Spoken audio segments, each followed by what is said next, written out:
네, 그러면 이번 시간에는 역시 뭐 트럼프 이슈가 언제까지 이렇게 가는지 난 너무 지칩니다 이제. 그러나 또 우리에게 또 중요할 수 있기 때문에 네. 이건 한번 또 체크를 해보도록 하겠습니다. 오늘 함께해 주실 분은 국립외교원의 민정훈 교수님이 있고요. 어서 오십시오. 반갑습니다. 예, 어서 오세요. 안녕하세요. 네, 네. 반갑습니다. 트럼프는 도대체 뭐 관세, 전쟁, 하여튼 뭐 모든 걸 어떻게 하루도 쉬지 않고 이렇게 열심히 일을 할까? 참 대단하다는 생각이 듭니다. 그러게요. 너무 일을 열심히 하셔가지고 쫓아가기 매우 힘듭니다. 이렇게 자고 일어나면 너무 많은 게 바뀌어 있어가지고 말씀하신 것처럼 너무 부지런해 사람이. 근데 쉬어가면서 일하셔야 되는데. 일단 제일 가깝게 다가오고 있는 일정이 아마 7월 8일 상호관세 유예 마감 시한이 아닐까 싶은데 4월에 이제 상호 관세를 4월 했다가 요거 이제 유예를 석 달 동안만 할게. 그렇죠. 네. 요걸 했었고 그 석 달 만료되는 시점이 이제 7월 8일이 있죠. 8일이죠. 9일부터 다시 시작되는 거니까. 네. 그럼 이게 근데 어제 또 백악관에서 유예할 수도 있을 걸? 뭐 이런 게 뭔가 그러니까 백악관과 트럼프가 뭔가 맞지 않는 시그널을 좀 주고 있는 것 같아서 이거 가능성 있어 보이세요? 어떠세요? 가능성이 있어 보이죠. 지금 뭐 57개 경제 주체하고 관세 협의를 한다는 거 아니에요? 뭐 영국하고는 협의가 끝났다고 하지만 그것도 프레임워크를 만들었다는 거예요. 큰 틀에서 어떻게 이제 논의를 해나갈 것이다. 이 부분에 대해서 하고 이제 실무 협의 이런 부분에 나갈 거기 때문에 사실 90일 사이에 그런 관세 협의를 완전히 기술적으로 다 마무리한다는 거는 거의 불가능하잖아요. 큰 틀에서 그러한 방향성에 대해서 합의만 해놓고 이제 실무 협의를 할 거기 때문에 지금 그런 프레임워크라고 하죠. 그 틀을 만드는 작업을 이제 하고 있는 거예요. 시간이 좀 걸릴 수 있으니까 이 부분에 대해서 얘기를 하잖아요. 90일 유예를 해줬고 그 안에서 성실하게 협의를 하는 국가들은 계속 협의를 해서 좀 이렇게 연장, 유예를 좀 해줄 수 있다. 이런 얘기를 하고 만약에 미국이 판단했을 때 만족스럽지 못하다. 적극적으로 협상이 이어지지 않는다. 이러면 이제 유예해주지 않을 가능성이 있기 때문에 근데 뭐 대부분의 국가들이 다 열심히 적극적으로 협상에 임하고 있기 때문에 협상이 진행되고 있는 상황에서 시간이 더 필요하기 때문에 이 유예를 연장한다. 이 정도가 나오지 않을까 싶습니다. 그걸 위해서 이제 어떻게 보면 밑밥을 까는 이런 걸 백악관이 하고 있다. 재무부가 하고 있다. 이렇게 생각을 하고 있어요. 어쨌든 상호관세 유예는 뭐 충분히 가능성이 있는 시나리오인 것 같다. 그렇습니다. 그리고 이거 이대로 안 하고 그냥 관세를 만약에 예정대로 해버리면 그것도 좀 큰 문제잖아요. 우리 다른 나라만 문제가 아니라 미국도 문제 아닙니까? 그렇게 관세 때리면? 그렇죠. 모두 피해니까 미국 말씀해 주신 것처럼 4월 초에 상호관세 25% 부과한다고 하다가 13시간 만에 중국을 제외하고 유예한 거는 미국 재계의 우려가 가장 적극적으로 반영됐다 이렇게 보도가 나왔잖아요. 그러니까 미국 재계도 만약에 상호관세가 25% 품목별 관세는 부과됐지만 그게 부과되면 상당히 미국 경제도 타격을 받을 수 없고 가질 거고 특히 그 이전에 뭐 아마존이라든지 이러한 소매 업종이죠. 어떤 리테일 하시는 분들이 오셔가지고 만약에 관세가 부과되고 중국에서 부과되고 전국적으로 전 세계로 부과되면 미국 내에 어떤 아마존 월마트라든지 아마존이라든지 이러한 매대가 다 텅텅 빌 거기 때문에 상당히 영향이 크다. 그런 우려가 제기를 하셨기 때문에 그런 게 반영됐다고 생각해요. 그러니까 이게 역설적으로 가장 급한 거는 미국이지 사실은 상대국들은 좀 버틸 수 있거든요. 타격이 있겠지만 총체적인 타격을 받는 건 미국이기 때문에 이 부분에서 가장 빠르게 밀어붙이고 있기 때문에 그 부분은 뭐 긍정적으로 합의를 도출하려고 봅니다. 어제 백악관 얘기 나오면서 또 하나 얘기가 나왔던 게 그거였거든요. 트럼프 대통령이 최근에 중국과 무역 합의를 도출했다. 뭐 서명했다. 막 이런 얘기를 했었거든요. 혹시 보셨죠? 그거는 이제 진행되고 있는 거니까 어쨌든 무역 협의를 2차례 했잖아요. 협의를 두 차례 했고 계속 진행 중에 있으니까 이 부분에 대해서 얘기를 한 것 같고요. 계속 진행 중이 될 거고 아직까지는 그 부분에 대해서는 정확하게는 확인되지 않았기 때문에 좀 신중한 상황입니다만 어쨌든 그런 얘기가 나온다는 거는 미국과 중국 간의 무역 협의가 진전되고 있다는 걸 보여주고 싶었던 거죠. 네. 자, 그리고 이제 지금 뭐 이번 주 가장 큰 이슈는 역시 이제 미국하고 이란이 전쟁하다 이제 끝내고 뭐 이스라엘 이란 뭐 정전하고 뭐 이런 정도 이슈 이제 제일 컸던 것 같은데 요 상황은 이제 대략 일단락이 좀 된 거라고 판단하세요? 그렇죠. 이스라엘과 이란의 무력 충돌은 일단락이 됐다. 네. 그러니까 이번에 어떤 그 이란과 이스라엘이 그렇게 공습으로 붙었을 때 물론 이스라엘의 승리로 판명이 났긴 했습니다만 이스라엘도 피해가 꽤 속출했잖아요. 희생자도 그 발생하고 그다음에 이스라엘이 그 자랑하는 아이언돔이라는 방공망도 뚫리는 모습도 보여줬기 때문에 장기적으로 끌고 가면 이란이 더 아프긴 하겠지만 이스라엘도 힘들거든요. 네. 그리고 어쨌든 이란이 그 갖고 있던 핵시설, 핵 위협을 수년간 지연시켰다고 평가가 나오고 있기 때문에 그런 부분에서 이스라엘 입장에서 목표를 달성했기 때문에 더 이상 이란을 공격할 이유가 없는 거죠. 대신에 이제 끝내지 못한 가자 지구에서 하마스 소탕으로 가겠다. 이러면서 이제 그 전시 국면을 이어가면서 국내 정치적인 동력을 다시 확보하는 이런 모습을 보여주고 있기 때문에 네. 당분간 이스라엘과 이란의 전면전 가능성은 희박하다 보고 있습니다. 그럼 핵 농축 뭐 이거 관련해서는 더 이상 뭐 문제 삼지 않겠다 이런 건가요? 그렇죠. 이스라엘은 큰 문제를 삼을 게 없는데 미국 내가 문제인 거죠. 미국 내에서 논란이 많이 커지고 있는 거니까. 네. 백악관과 트럼프 대통령은 완전히 이란의 핵 능력을 제거했다.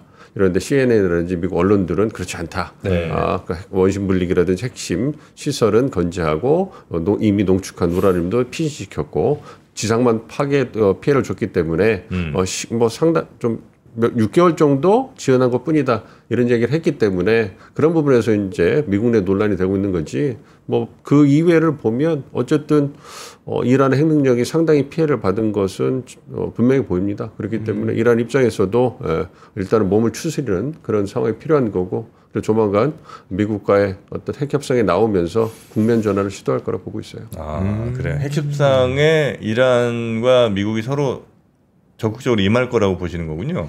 그렇죠. 임하지 않을 이유가 없는 거죠. 일단은 이란도? 그렇죠. 이란이 더 급하죠. 미국보다는. 왜냐하면 이번에 이란이 갖고 있는 군사력이라든지 경제력이 얼마나 취약한지가 다 드러났죠. 다 드러났습니다. 예. 그렇기 때문에 사실 굴욕적인 약속대를 하면서 미국 그 기지를 아무 희생스 없이 그냥 공습하고 끝냈잖아요. 네. 얼마나 이란 국민들에게 전 세계에 이란이 정말로 힘이 많이 떨어졌구나 이걸 보여준 반증한 그런 사례이기 때문에 네. 이란 입장에서는 빨리 그 국면을 전환을 하고 뭔가 경제 제재를 해제해서 경제 어려움을 돌파하고 싶은 그러한 욕구가 클 거예요. 그렇지 않으면 지금이야 대외적 적, 반 이스라엘, 반 이란이라는 움직임이 있어서 국내적으로 크게 동요는 없지만 시간이 지나면 그러한 동요가 다 국내 정치적인 소요로 연결될 수가 있기 때문에 그렇지 않습니까? 이란 신정 체제에 대한 불만이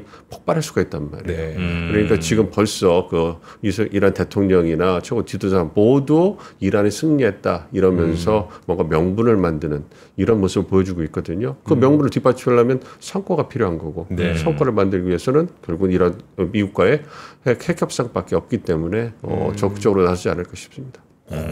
그럼 협상을 한다는 거는 이란으로서는 경제 제재를 좀 풀기 위한 협상일 거고 그러면 당연히 핵물질들 별로 없다라는 걸 클리어하게 보여줘야 될 거 아니에요. 미국이 원하는 방식으로 혹은 뭐 IAEA가 검증하는 방식 등으로.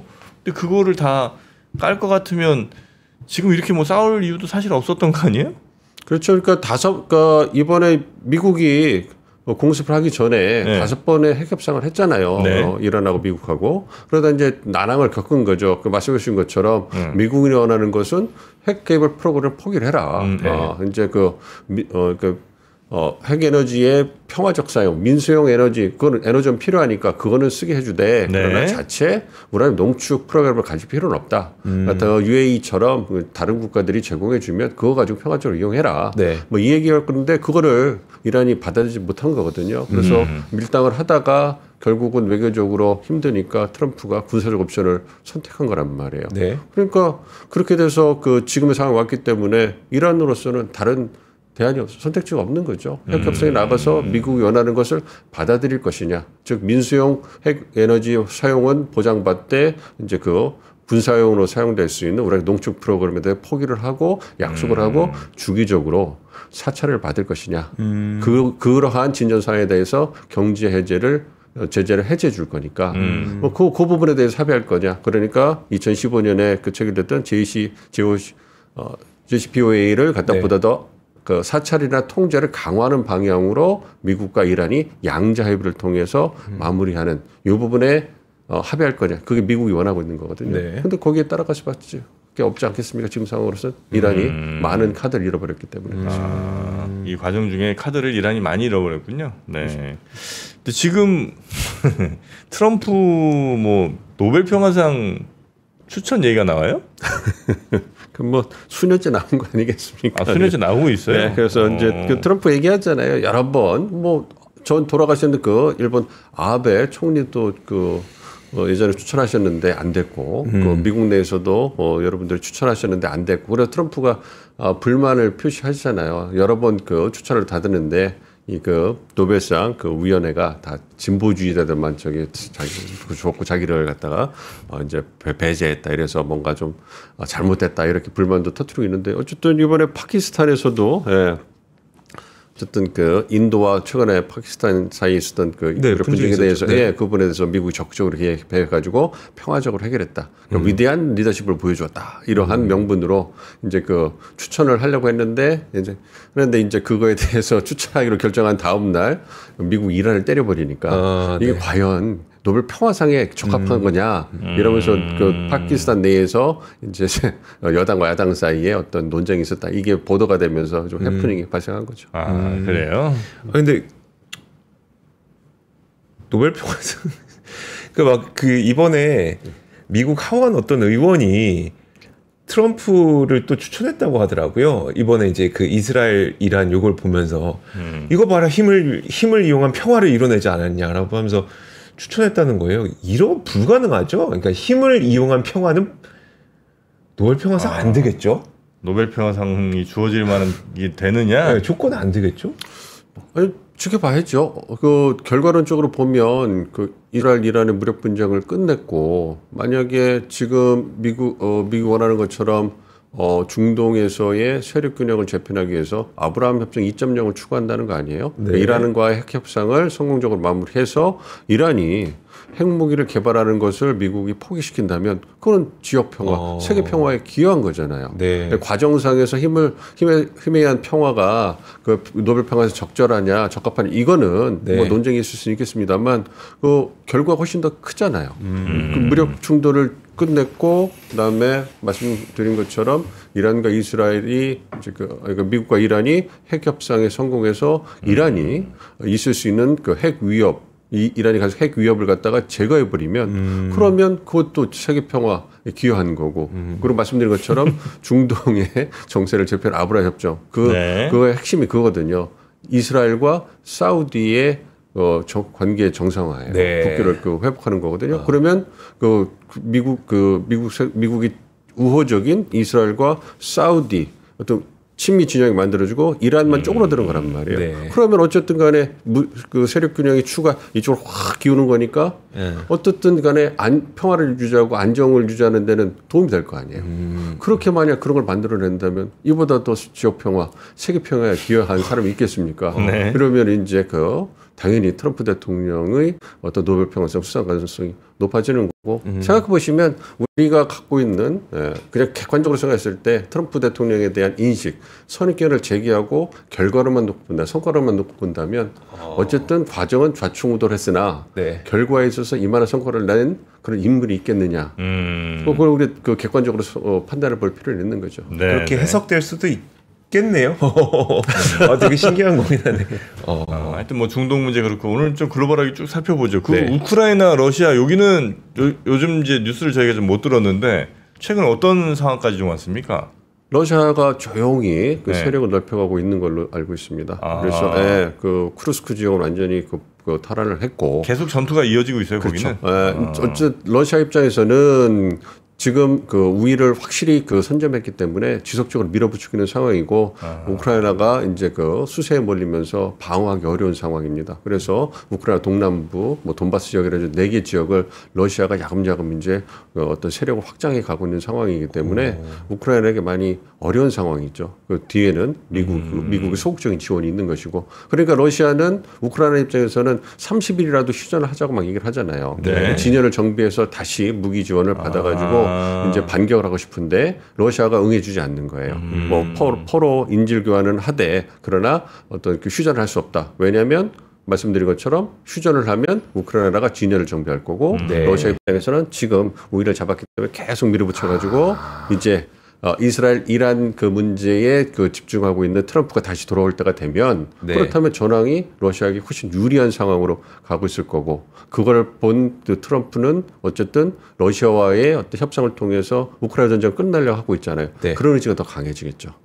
그렇기 때문에 우크라이나가 굉장히 밀리고 있는 상황이고 여전히 그 우크라이나는 유럽 동맹들에게 지지를 호소하면서 기대고 있는데 유럽 동맹도 이번에 나토 정상회의에서 미국에 완전히 백기 투항했잖아요. 5% GDP 대비 국방비 지금 5% 한다고 하는 것처럼 그만큼 안보 부분에 있어서는 미국의 힘이 절대적이기 때문에 그러한 부분이 즉 이스라엘과 이란의 무력 충돌을 무력 군사 공습을 통해 가지고 이제 끝낸 부분 미국의 군사력이 확실히 보여줬죠. 거기다가 나토 정상회의에서 GDP 대비 5% 국방부를 올리는 부분에 대해서 나토 동맹들이 합의할 수밖에 없었고 이런 그 기세와 상황이 러시아 우크라이나 전쟁에도 상당한 영향을 미칠 거라고 보기 때문에 러시아 우위로 전쟁이 총성이 마무리될 날이 멀지 않았다 이렇게 생각합니다. 그래요. 근데 또 이번 나토 정상회담을 보면은 젤렌스키 대통령이 이번엔 딱 복장을 갖춰 입고 오셨더라고요. 지난번에 이제 군복 입고 왔다가 엄청 조롱당해갖고 검은색 셔츠에 검은색 이제 정장까지 쫙 갖춰 입고 왔는데 또 굉장히 오랜 이야기를 했고 또 실제로 나토 정상회의 이후에 이제 트럼프 대통령의 말을 보니까 러시아가 요즘에 뭐 마음에 안 들어 막 이런 식의 말을 했는데 요거는 그럼 어떤 의미예요? 그러니까 55분 동안 말씀을 나눴다는 거 아니에요? 트럼프하고 젤렌스키 대통령께서. 근데 이번에는 사진을 보니까 통역을 대동하셨어요. 순차 통역을 했다는 얘기니까 실제 그 대화는 한 25분, 30분. 얼마나 심도 얘기를 하겠습니까? 뭐 그런 부분이 있고요. 뭐 우크라이나의 그 방공망을 강화하는 시스템 제공해 줬다 이런 얘기를 검토해 보겠다 이런 얘기를 하고 확답은 안 했어요. 그리고 이제 이번에 나온 나토 정상회의의 공동성명을 보면 상당히 톤이 누그러진 즉 과거 작년 재작년만 해도 우크라이나를 지지하면서 러시아에 대한 어떤 나토 동맹들의 전폭적인 지지 그리고 강력한 비난 이런 게 있었는데 그런 부분이 많이 약해졌어요. 그렇기 때문에 나토 동맹들도 말씀드린 것처럼 미국의 어떤 움직임에 따라가기 위해서 러시아의 관계를 이제 조금씩 조정하는 이런 모습을 보이고 있기 때문에 그런 모습을 본다면 말씀드린 것처럼 안타깝지만 우크라이나 입장에서 안타깝지만 러시아 우위 그러니까 이번에 우크라이나가 나토 가입하는 이런 부분도 명시가 되지 않았어요. 그렇기 때문에 상당히 우크라이나 불리한 전황으로 가고 있고 뒤에서 지금 모든 걸 지켜보면서 웃는 국가는 러시아다 이렇게 생각하고 있습니다. 그럼 이제 러시아는 계속해서 이제 자신의 좀 침략 영토, 그러니까 자신들이 나중에 휴전 이후에 영구적으로 가지게 될 영토들에 대해서 좀 더 늘리려는 노력을 계속 하고 있는 거고.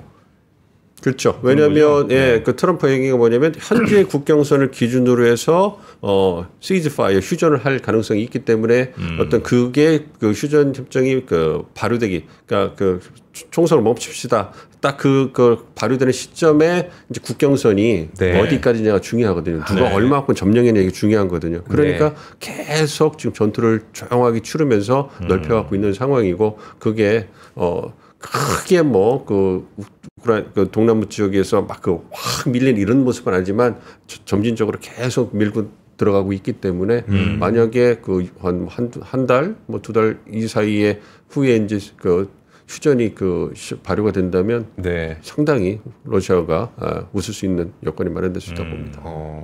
우크라이나는 일단 이 전쟁이 멈추고 나면 갚아야 될 것들이 굉장히 많겠어요. 뭐 나토가 됐든 미국이 됐든 뭐 자신들의 뭐 자원이 됐든 무엇으로든 하여튼 계산서가 엄청나게 지금 기다리고 있지 않습니까? 그렇습니다.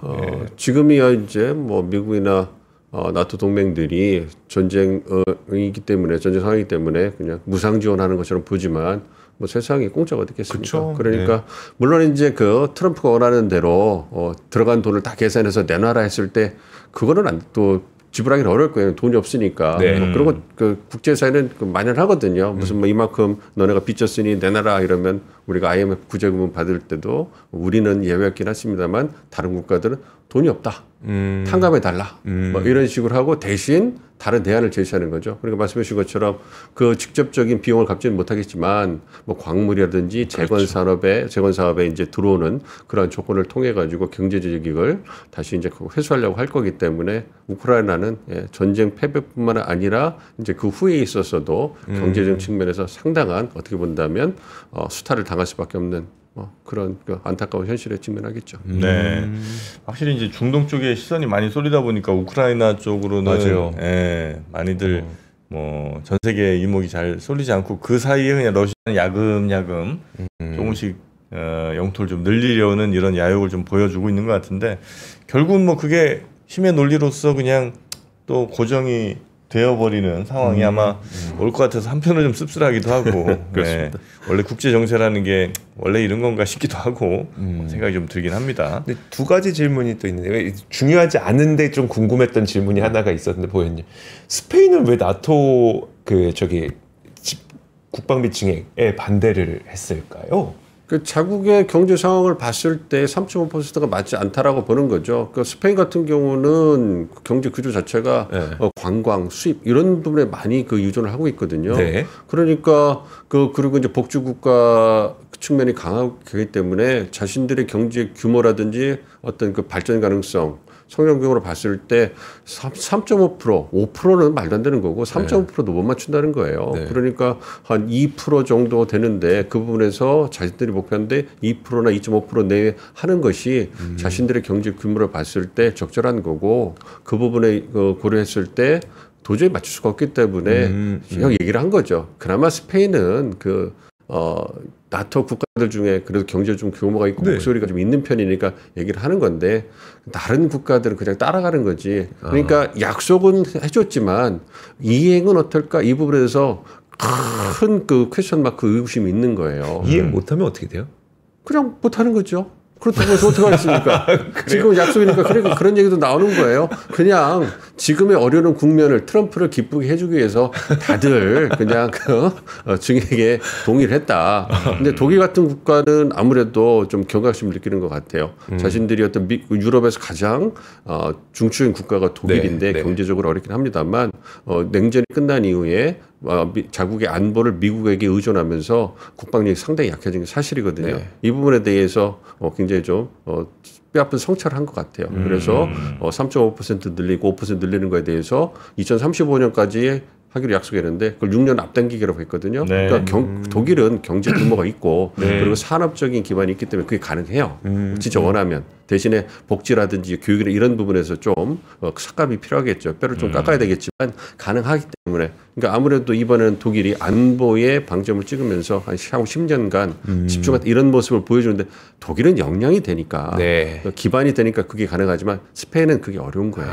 그러니까 나토 국가들 사이에서도 경제적인 수준이라든지 산업 기반이 다 다르기 때문에 일률적으로 적용한다는 자체가 어떻게 보면 좀 어려운 거예요. 근데 그걸 트럼프 대통령이 정치적인 수사로 밀어붙이고 있으니까 단기적으로는 어쩔 수 없으니까 미국이 빠진 유럽의 안보를 상상하기가 없고 감당하기 어려우니까 지금은 거의 백기투항하듯이 끌려가지만 지금은 그렇지만 10년 후는 또 다를 수 있지 않겠습니까? 그러니까 그런 저는 뭐 있죠. 이렇게 가치관이 다르다든지 아니면 조건이나 뭐 이런 것들이 마음에 안 들어서 나는 못해 이럴 줄 알았는데 그런 거라기보다는 그렇게 힘든데요. 우리는 좀 힘든데 이게 되게 어쩌면 단순한 이유였을 수도 있는 거네요. 그리고 가장 단순하지만 명확하고 강력한 이유인 거죠. 하고 싶어도 못 한다는데 그걸 뭐라고 하겠습니까? 노력을 하는데 안 된다는데 그 어쩔 수 없잖아요. 약간 또 지리적으로도 약간 독일은 그래도 러시아랑 붙어 있잖아요, 많이. 근데 이제 스페인만 해도 제일 유럽이 제일 멀잖아. 그러니까 조금 더 그냥 될 대로 되라 뭐 이해관계가 다 다르기 때문에 그럴 수 있겠죠. 이게 뭐 27, 8개 유럽 국가들이 이해관계가 또 유럽 사람들 굉장히 또 말씀 많잖아요. 그러니까. 근데 그 나토였나요? 누가 그 막 트럼프한테 아빠라고 막 아부하고 그것도 한번 좀 뉴스에 좀 나오는 것 같은데. 티셔츠도 나왔던데. 트럼프 데디. 아 그래요? 티셔츠 만드는데 참 빨라 거기도. 네. 트럼프를 정확하게 파악을 하는 거죠. 트럼프 대통령의 성향을. 뭘 좋아하는지. 아부 좋아하고 아침 좋아하고 막 띄워주는 거 좋아하고 집중받는 거 좋아하시니까 이런 부분에 대해서 이제 옛날에 아베 총리가 했던 것처럼 그 부분을 갖다가 적극적으로 벤치마킹하는 게 아닌가 생각하죠. 관련해서 우리는 혹시 뭐 걱정할 거 있어요? 우리가 준비해야 될 거라든지. 우리한테도 이제 압박이 오겠죠. 방위분담금, 방위비. 그다음에 전략적 유연성에서 이제 그 방위분담금 증액 요청이 올 거고, 이번에 조셉 윤 그 주한 미국 대사 대리가 얘기를 하셨어요. 방위분담금 증액 부분. 그래서 우리가 이제 군사비, 그 시설비, 인건비, 그다음에 군수. 그래서 한 3가지 정도의 항목을 갖고 있는데 예전에 트럼프 일기 때 그걸 좀 늘리자고 했는데 우리가 늘리지 않았어요. 그러니까 그거에 대해서 새로운 그러니까 전략자산 전개한다. 그래서 이번에 이게 작전 지원비 항목을 신설해야 되는 거 아니냐 이런 얘기를 하는데 일기 때는 우리가 그걸 막았습니다. 그래서 논리적으로 말이 안 된다. 어떻게 새로 항목 신설하냐 할 수 없다. 그래서 우리가 지켜냈거든요. 그 항목 다시 한 번만 말씀해 주실 수 있으세요? 그러니까 건설비, 인건비, 군수 비용, 그리고 이런 군수비, 군수비, 그거기 때문에 그 세 항목으로 우리가 이제 돈을 지불하고 있는 거예요. 그 부분인데 이제 뭐 말씀드린 것처럼 뭐 작전 지원비라든지 그러니까 연합 군사 훈련을 할 때 미국 측 비용을 좀 보존해라. 아니면 그 한반도로 전개되는 전략 자산의 비용을 좀 보존해라. 이런 걸 하게 작전 지원비 얘기를 하는데 우리가 좀 그 일기 때는 거부를 했거든요.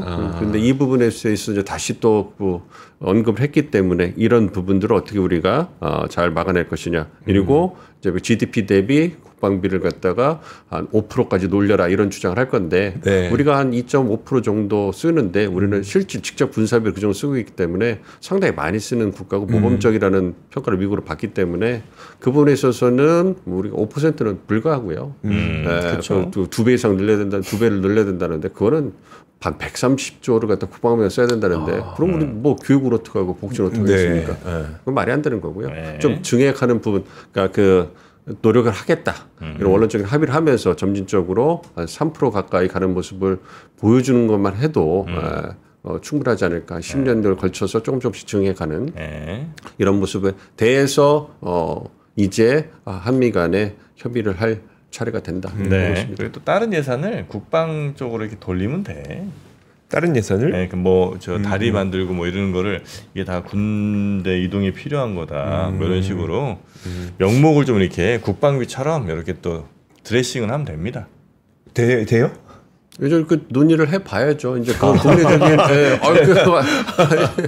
그런 말씀 3% 말씀하신 거죠. 그 얼마 정부로 말씀하니까 얼마나 좋겠어요. 근데 이게 다 부처 간의 이해관계가 다르고 지역 이해관계가 다르지 않습니까? 그러니까 충분한 논의를 통해서 우리가 공감대를 형성해야 되지 않겠습니까? 어쨌든 간에 예산 규모는 정해져 있기 때문에 그걸 갖다가 어느 정도 재배치하는 그러한 노력은 필요하겠죠. 그런 거잖아요. 어차피 건설비, 인건비니까 미군 기지 옆에다 건물 하나 크게 지어놓고 이거 미군들 위한 거예요. 그냥 다 그런 거 하면 된다니까. 할 수 있어. 아직 뭐 유럽도 다 그렇게 하는 거야. 그래요? 알겠습니다. 하여튼 우리는 하여튼 요 시기 잘 넘겨야 됩니다. 그러니까요. 엉뚱하게 그냥 이게 하다가 두드려 맞지 말고 잘 현명하게 넘기기를 바라면서 우리 국립외교원 민정훈 교수님과 오늘 이 정도로 마무리하겠습니다. 고맙습니다, 교수님. 감사합니다. 네. 자, 그리고 기쁜 소식 하나 전해드리겠습니다. 스트레스 때문에 머리 빠진 분들 많죠? 주디메르에서 효과 검증단, 체험단을 모집합니다. 공짜로 한 30몇만 원 되는 이런 제품들 보내드리고 머리 나나 요거 한번 잘 체크해서 아마 뭐 사진이라든지 뭐 이런 게 보내주시면 그거 다 무료로 하실 수 있는 체험단을 모집합니다. 아니죠, 무료가 아니죠. 그 제품을 무료로 주고 체험단으로 참여했기 때문에 이걸 그냥 이제 무료로 해달라고 할 수는 없잖아요. 그래서 우수 참여자에게는 100만 원의 백화점 상품권까지. 드린다는 거죠. 네, 예, 뭐 우수 리뷰어들을 따로 선정을 해서 추가로 이제 드리는 건데, 여튼 요 제품들, 요것들은 이제 무료로 받으시는 거니까, 네. 요럴 때 한번 제품 받아 보시고. 체험 대신 이제 리뷰는 좀 꼼꼼히 써야지. 예, 해놓고 막 좋아요 뭐 이제 네. 이렇게 하면 안 되고 리뷰도 잘 쓰셔서 한번 체험해 보실 분들 링크를 여기다 아마 저희가 좀 고정 댓글 여기다 해놨으니까 이렇게 타고 들어가시면 될 것 같습니다. 대신 이제 안 빠진 분들은 안 됩니다. 좀 빠진 분들, 고민 있는 분들. 나 머리 심어야 되나 이런 생각 하시는 분들, 뭐 이런 분들이 이제 대상이 되겠죠. 프로님은 안 되고. 좀 간절한 분들. 간절한 이주? 저 지금 보면 여기 약간 보이잖아요. 이렇게 빛에 보이잖아요. 그래요? 여기도 이제 약이랑 엄청 먹거든요. 근데 안 되더라고 이게. 유지하기가 쉽지가 않아요. 유지 쉽지 않아요. 우리 교수님 걱정 없으시죠? 저 노력하고 있습니다. 노력하세요? 네. 교수님 뭐 좀 드시나? 걱정할 만한지는 않은 것 저 같은데. 바이오틴은 먹고 있습니다. 그래요? 괜찮아요? 모르죠. 근데 그 심적 위안이 크죠. 될 거라는 믿음. 네. 자, 그렇게 하여튼 체험단 신청하실 분들 신청해 주시면 되겠습니다.